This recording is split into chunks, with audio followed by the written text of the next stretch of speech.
Hello viewers, today I am present here to explain the topic that is the types of chemical reaction. Last video में मैंने आपको chapter number 1 chemical reactions and equations का मैंने आपको introduction, chemical reactions, chemical equation और उससे balance कैसे किया जाता है इसे मैंने आपको एक्सप्लेन कराया था।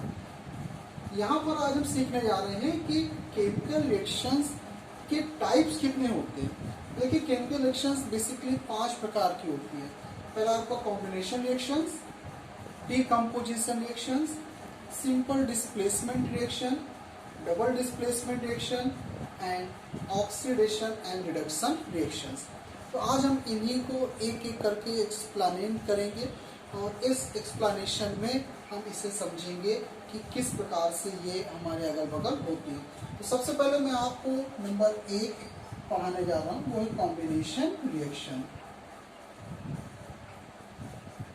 देखिए कॉम्बिनेशन रिएक्शन ये आपकी बहुत ही आसान है, ये नाम से ही लग रहा है कॉम्बिनेशन। तो कॉम्बिनेशन मीन्स होता है कि जब दो रिएक्टेंट आपस में जुड़कर और किसी एक प्रोडक्ट का फॉर्मेशन करें, उसे हम कहते हैं कॉम्बिनेशन रिएक्शन। जैसे आप इसे सिंपल समझिए, C+O2 it gives the CO2। देखिए ये यहाँ पर रिएक्टेंट कहलाएंगे।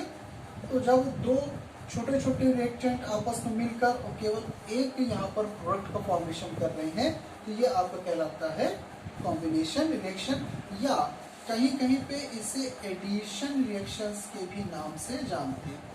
आप दोनों नाम याद रखिए, एडिशन रिएक्शन या कॉम्बिनेशन रिएक्शन। या इसका एक दूसरा एग्जाम्पल आप देखें, जैसे कि लिखा हुआ S+O2 it gives the SO2, या Mg+O2 it gives the MgO। तो यहाँ पे जो आप ये देख रहे हैं, ये सब इधर रिएक्टेंट है और इधर आपका प्रोडक्ट है। तो ये आपस में जुड़कर और सिर्फ एक का फॉर्मेशन कर रहे हैं, एक प्रोडक्ट का फॉर्मेशन कर रहे हैं, इसे हम कहते हैं आपका combination reaction. Now second one is that is the decomposition reaction. देखिए मैं आपको डीकम्पोजिशन रिएक्शन पढ़ाने जा रहा हूँ। और डीकम्पोजिशन ये नाम से ही आपको लग रहा है डिकम्पोज हो जाना। डिकम्पोज में होता है टूट जाना। Actually, decomposition reaction is just opposite of the combination reaction. Combination reactions की ठीक उल्टी reactions होती है, यानी opposite reaction होती है। जैसे मैं आपको एक simplest यहाँ पर बता रहा हूँ कि ये लिखा हुआ है आपका CaO plus CO2 it gives CaCO3। अगर ये लिखा हुआ है तो इसे हम क्या कहेंगे कि ये आपका कॉम्बिनेशन रिएक्शन है।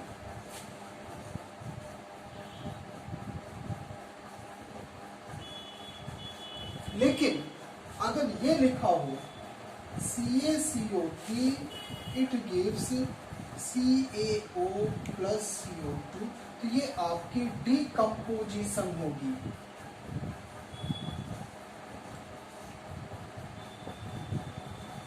देखिए इसीलिए से अपोजिट कहा जाता है, इसीलिए मैंने आपको यहाँ पे इसे एक्सप्लेन किया है कि यहाँ पे दो चीजें आपस में मिलकर सिर्फ एक चीज का फॉर्मेशन कर रही हैं, तो ये कॉम्बिनेशन कहलाएगा। और इसका ठीक उल्टा, कोई एक प्रोडक्ट या एक रिएक्टेंट दो या दो से अधिक चीजों में टूट जाता है, तो अब यहाँ पर इसे ही रिएक्टेंट कहा जाएगा और ये प्रोडक्ट है। और यहाँ पे ये रिएक्टेंट है और ये प्रोडक्ट है। एक्चुअली डिकम्पोजिशन टूटने को ही बोलते हैं। कॉम्बिनेशन में चीजें जुड़ती हैं, एक प्रोडक्ट बनता है, और डिकम्पोजिशन में कोई चीज टूट जाता है और टूटकर फिर से वो डिकम्पोज हो जाता है। डिकम्पोजिशन रिएक्शन एक्चुअली कई प्रकार से कैरी आउट होती है। सबसे पहला आपका होता है नंबर 1 थर्मल डिकम्पोजिशन।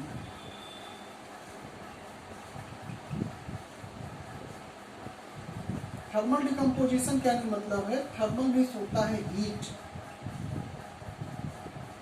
अगर कोई डिकम्पोजिशन रिएक्शन हीट की प्रेजेंस में, हीट को हम इस प्रकार से डेल्टा कहते हैं, इस प्रकार से रिप्रेजेंट करते हैं अगर हीट की प्रेजेंस में कैरी आउट होती है, चलती है, तो उसे हम थर्मल डिकम्पोजिशन कहते हैं।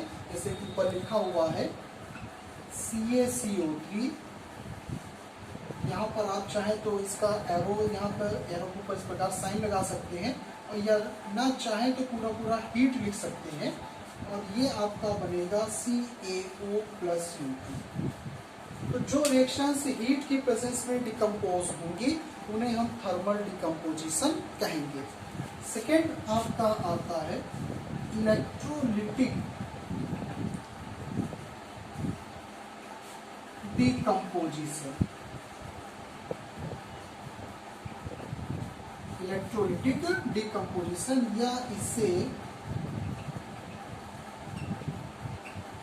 इलेक्ट्रोलिसिस भी कहा जाता है। नॉर्मली इसे इलेक्ट्रोलिसिस भी कहते हैं। और जैसे यहाँ पर एक रिएक्शन लिखी है 2NaCl, इट गिव्स Na+Cl2। तो अब यहाँ पर रिएक्शन बैलेंस नहीं है, इसे यहाँ पर 2 लगा देंगे। इलेक्ट्रोलिटिक डिकम्पोजिशन सभी जानते हैं कि इलेक्ट्रिसिटी की प्रेजेंस में होगी, तो यहाँ पर एरो में इलेक्ट्रिसिटी लिख देंगे। तो जो रिएक्शंस इलेक्ट्रिसिटी की प्रेजेंस में होगी उसे हम इलेक्ट्रोलिटिक डिकम्पोजिशन या इलेक्ट्रोलिसिस कहेंगे। Next reaction is the photochemical decomposition.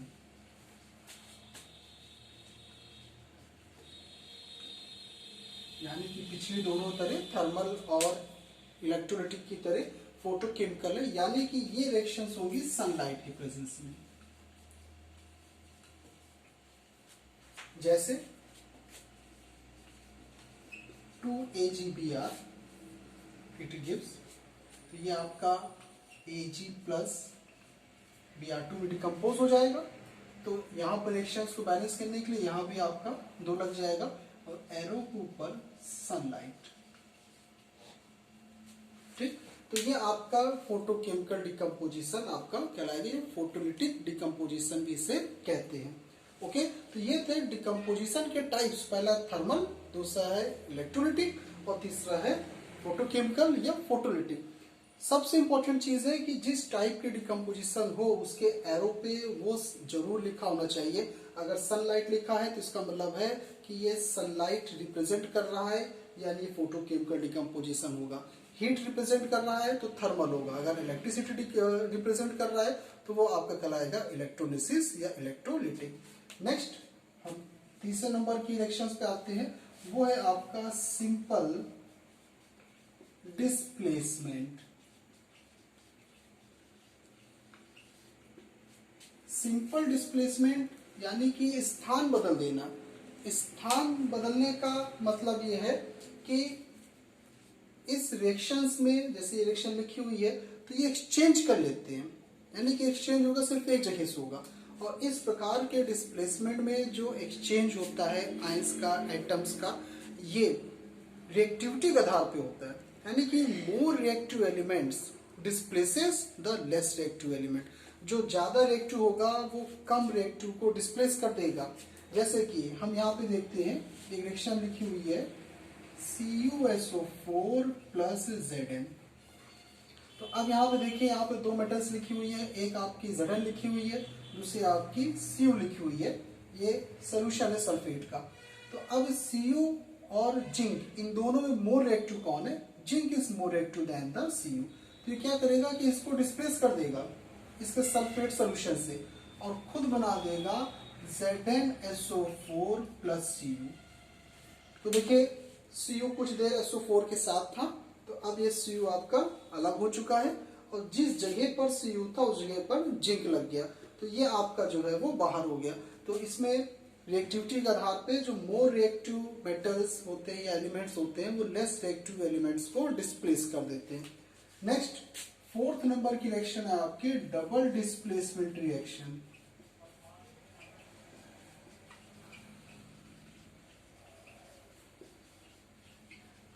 देखिए डबल डिस्प्लेसमेंट ये सिंपल डिस्प्लेसमेंट की तरह से ही होता है, लेकिन यहाँ पे डिस्प्लेसमेंट दो जगह से होता है और दो जगह से।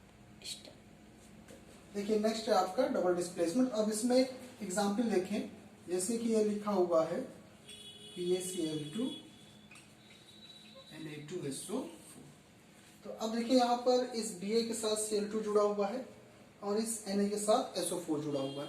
तो यहाँ पे एक्सचेंज हो जाता है। एक्सचेंज एक जगह से नहीं दो जगह से होगा, इसलिए से क्या बोलते हैं, डबल डिस्प्लेसमेंट। यानी कि जो एक नया प्रोडक्ट बनेगा तो ये आपका क्या बनेगा, BaSO4 प्लस NaCl बैलेंस कर दिया। तो अब देखिए ये जो Ba था ये SO4 के साथ अटैच हो गया, ठीक, जो कि यहाँ पर आप देख रहे हैं।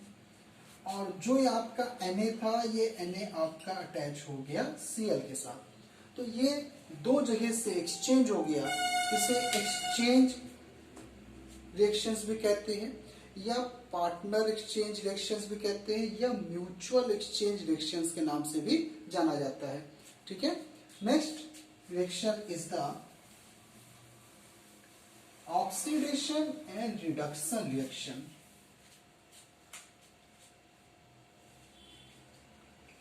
ऑक्सीडेशन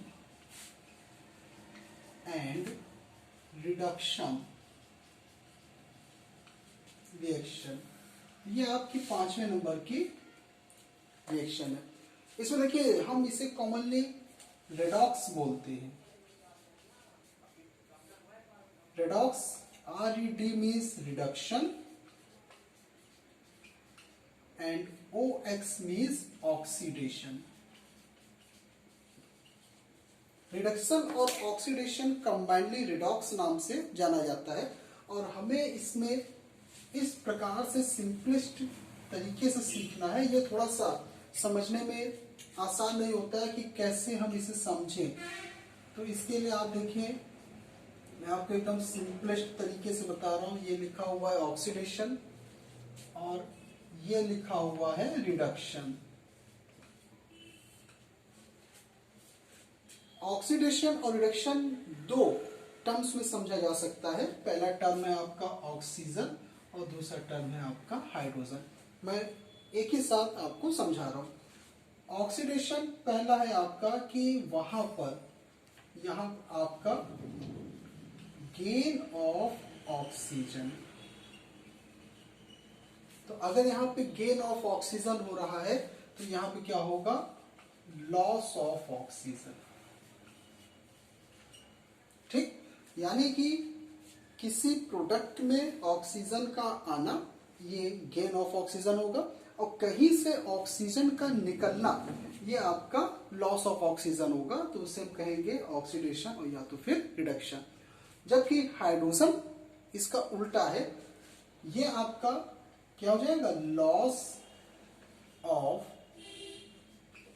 हाइड्रोजन और इसी में हो जाएगा गेन ऑफ हाइड्रोजन। तो ये ऑक्सीजन का ठीक उल्टा कहलाएगा। जैसे मैं आपको एक छोटा सा यहाँ पर एग्जाम्पल दे रहा हूं। जैसे लिखा हुआ है Zn+C, it gives ZnO+C, it gives Zn+Cu। तो अब यहाँ पे देखिए आप ये जो रिएक्शन लिखी हुई है ZnO+C Zn+Cu, तो यहाँ पे देखिए कि इस जगह पर Zn के पास ऑक्सीजन था रिएक्टेंट साइड में और यहाँ पर नहीं है। तो इस जगह से Zn की ऑक्सीजन निकल गई तो यहाँ पर लॉस ऑफ ऑक्सीजन हो गया। तो इसका मतलब है कि ये आपका क्या चीज है, रिडक्शन। जबकि इस जगह पर कार्बन के पास ऑक्सीजन नहीं था और कार्बन के पास ऑक्सीजन आ गया है, यानी कि यहाँ पे क्या हो गया, गेन ऑफ ऑक्सीजन। तो ये आपका क्या चीज है, ऑक्सीडेशन। तो ये रिडक्शन और तो ये आपका रिडक्शन और ऑक्सीडेशन के टर्म्स में हुआ।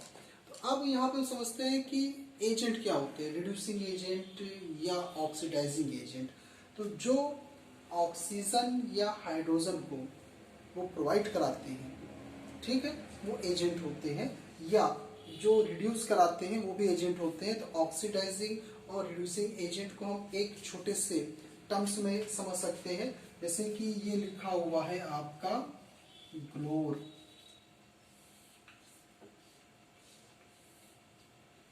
क्योंकि ये समझना बड़ा कठिन काम होता है कि किसे हम कहेंगे क्या चीज। तो अब यहाँ पे देखिए एक छोटा सा टर्म्स में लिख रहा हूं, गेन ऑफ ऑक्सीजन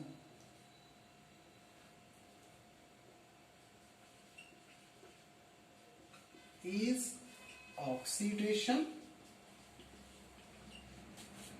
और loss of oxygen is reduction. तो ये एक ऑक्सीजन के टर्म्स में मैंने ये छोटा सा फॉर्मूला आपको दिया है, इट इज द ग्लो। यानी कि gain of oxygen is oxidation. तो यहाँ पे देखिए ऑक्सीजन का गेन हो गया तो ये ऑक्सीडेशन कहला रहा है। Loss of oxygen is reduction, यहाँ पे ऑक्सीजन का लॉस हो गया, ये आपका क्या कहला रहा है, रिडक्शन।